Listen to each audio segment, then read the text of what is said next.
मनोबुद्धि अहंकार चित्तानि नाहम् न च श्रोत्रजिह्वे न च घ्राणनेत्रे न च व्योमभूमिर्न तेजो न वायु चिदानन्दरूप शिवोऽहं शिवोऽहम्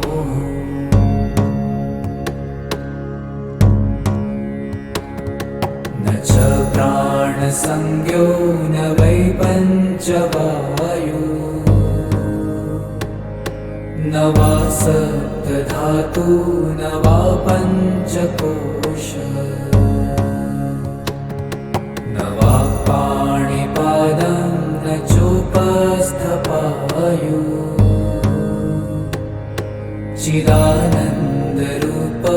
शिवोऽहं शिवोऽहम्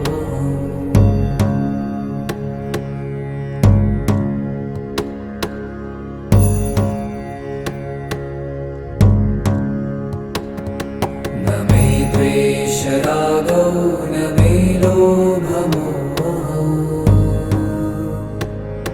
मदो नैव मे नैव मात्सर्यभावः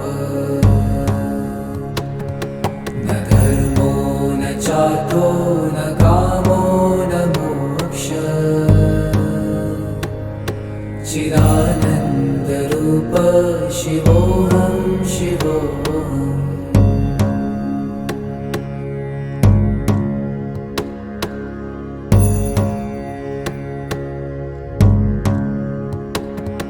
न पुण्यं न पापं न सौख्यं न दुःखं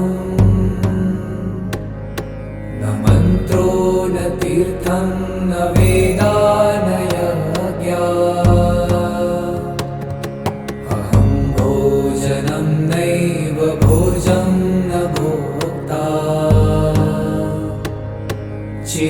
चिदानन्दरूप शिवोऽहं शिवोऽहम्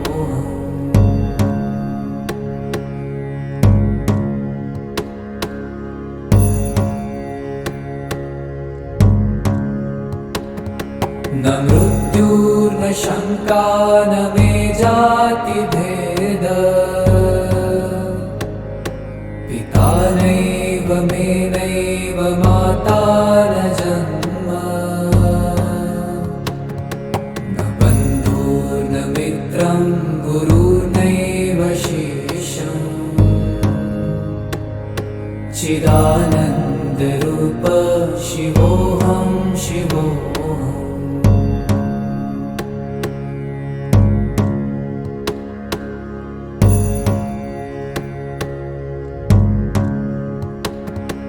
अहं निर्विकल्पो निराकाररूपो विभूत्वा च सर्वत्र सर्वेन्द्रियाणाम् न चासङ्गतं नैव मुक्तिर्न मेय